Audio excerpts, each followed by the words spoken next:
Masu kallon mu da sauraron mu akan tashar Najeri TV barkamu da yau barka kuma da ƙara kasance da ku inda a yau muka da zango a nan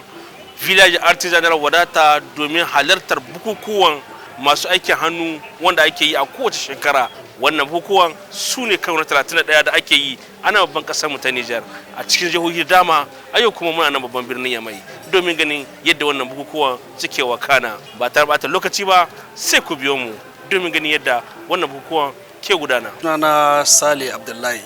ni ne director mai kula da harkar aiki hannu da yan bude da birnin Yamai. Ni ne Malam Ali Kilili, shugaban wannan ma'aikata ta aikin hannu da ke kira Village Artisanal.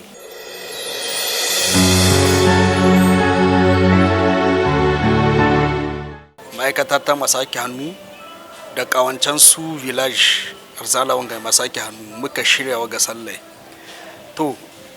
ita sallah mene gurin waga sallai? Ko gurin waga sallai shine kawai a ƙara sa mutane su zo su sai kaya namu na gida na aikin hannu. Maimakon a ce a shi ƙasar waje a sau, kenan gida ana yin su, an da mutane a'a da abin da kake so ka saye nan ma gida ana yin mai kyawu ba sai ka taruri ka sayi ba. Ta dalilin haka ne wato shi mai girma gwamnan jiha na Yamai ya shiga gaban bikin kuma tare da gayyato dukkan magajin nan gari na unguwa guda 5 na Yamai. Ya gayyato su suka zo tare da shi da kuma wasu manyan ma'aikata da daraktoci da sauransu suka halarci wannan taro wanda a gaban su kaga yanda aka ziyarci irin kayayyakin da aka yi bikin bashe kolin su, kaya na aikin hannu kamo daga kayan hwata, kayan kira, kayan sake-saken hannu, kayan dinki da kayan ado haka dai musamman wanda ake adajen na jikin mutum ko kuma adaje na gidaje. Alhamdulillah yin ce wannan sallah kwalliya ta biya kudin sabulu tunda in ka dauki a shekarun baya ana yin ta ne ba tare da ma al'ummomi sun san menene ake yi ba, amma a wannan karan kai alhamdulillah an yi yanda duk ya kamata, an isar da sako a cikin gari, a cikin unguwanni, kuma a gidaje ma sako ya tar da mutane tunda akwai talabijin da rediyoyi da kuma masu yada shela da suka yi gagarumin aiki don ganin cewa wannan rana bata wuce ba a haka. Tunda in yanzu mutane su gane muhimmanci na sayan kayan gida, shi wani abun zai kawo ci gaba da su masu aiki hannun, tunda za su sai da samu kuɗi, kuma suka samu kuɗi an san cewa kenan don ya samu kuɗi rayuwar shi kuma za ta canzawa ta canza famin shi kawai rayuwar yaran shi canza, kenan wannan abun kuma shine zai sa kuma ƙasa tamu ta samu wani abu wanda zai shigo ta kuma a samu tattalin ciki shi ma ya ƙara bunƙasa. Don shine muhimmancin waga sallah wadda muke yi ta yau. Ita ce kuma cikin tarihi yau ce rana ta 31, kenan shekara 31 ana waga sallai. Babban abin jin daɗin mu shine kamar yanda da ya zo shi gwamnan na Yamai sai ya ba da gudunmuwar shi ta cewa bayan shi dukkan magajin nan gari da suka halarci wannan wuri kowa ya sa hannun shi alshihu, kai ya koma haka nan ya biya da wani abu wanda zai nuna cewa lalle ya ziyarci wannan gida da ake cewa Village Artisanal, kuma ya koma da wani abu wanda aka yi shi na kira gida wanda kuma 'yan gida suka yi, shi ma kuma ya ba da nashi irin gudunmuwa wajen ci gaban tattalin arziki na ƙasa. A halin yanzu ƙasar Nijar muna da aiki 309. To amma nan inda ake muke cikin nan village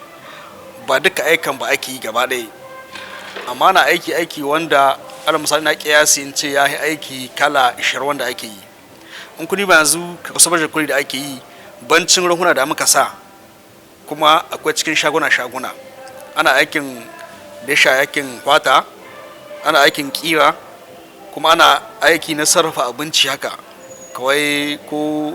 wani harka a ce wani hatsi a maida shi ya zama wani kuskus ko ya zama wani abu ko ita kun diba kun gani ai mai albasa ita ma ga ta ne ake sarrafa ta. Banci haka nan akwai aiki na minzeri, shi ma minzeri cikin artisanal aiki. Banci minzeri akwai masu sude, su masu sude su ma cikin artisanal suke. mancin masu dai akwai kuma wanda suke dimiki na kaya na jiki wanga su ma suna cikin artizana kuma dukkan nan cikin village wani aikin duka ana yin su kawai cikin wani zana muku ne akwai da yawan da ake ma wanda ban zana muku ba har maganin zahi wanga shi ma kun diba akwai masarrafa maganin zahi shi ma duka cikin aiki hannu ne yake ciki. Nijar ta ci gaba da ake zato game da bangare na aikin hannu. Duk wasu kaya da ake samu kasar waje ana sauwa ana shigowa Nijar da shi, Nijar yanzu ana fabrikekin su.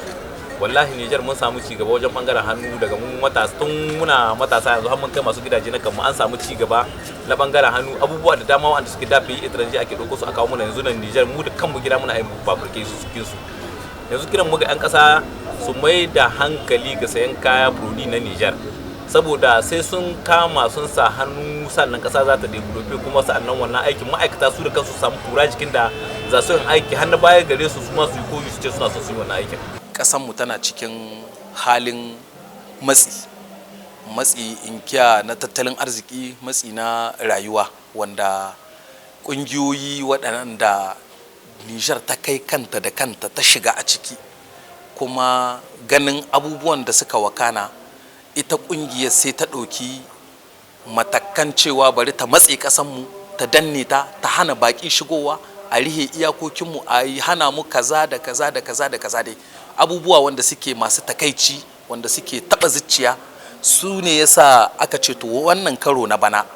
mu nuna ma duniya cewa duk da halin matsi da ƙasanmu take ciki ɓangaren namu na artizana muna tsaye da ƙawahunmu kuma za mu ci gaba da nuna za mu ci gaba da yin aiki kuma duk wanda yake dan ƙasa mai kishin ƙasar shi mai gurin ƙasar shi ta ci gaba ya kamata a ce ya zo ya sayi waɗannan kayayyaki wanda bai da halin saye ma ya zo ya ziyarta ya gani menene ake yi don ya ba wani wanda bai zo ba labari. Alhamdulillah kuma kun gani dai jama'a alhamdulillah sun huto an yi ziyara an gani kuma mutane suna ta ba da himma wajen sayan abin da ya kamata su saya. Aikin ga namu da muke yi na artizana shine prodi mai inganci. Ba haka nan in ka sai prodi kin ga na artizana lokacin da zashi maka sai ya huce lokacin da kake zato zaka sai prodi kai umwani da shi yayi maka lokacin da kake haka zo kai kyauta da shi ba bisa ya lalace ba. Yanzu a ce bangaren wani tablo wasu takalmi yanzu alal misali kamar yanzu gashi takalmin wanga in ni shi na artizan ne ni da hannu ne zai ina baka in baka shi garanti ɗan nan da garanti in yayi da kuli wallahi kawo na saki maka sabo. Za ka sa shi haka kai shekara guda kana taka shi bai da kule kuma sai da breakir 100% da kira za mu samu shi talon ɗaya ne za mu yi an kafu amma duk wani abu da za mu yi da fata za mu yi kuma ka gano nan Nijar muna da fata muna dabbobi an da fata kenan ƴan ƙasa su ne ya kamata har yanzu mai da hankali ga prodikin na gida idan sun koma suna sayan prodikin na gida ma'aikata na Nijar kowa shi na jin kokarin da shi kawo ɗane ko wani nashi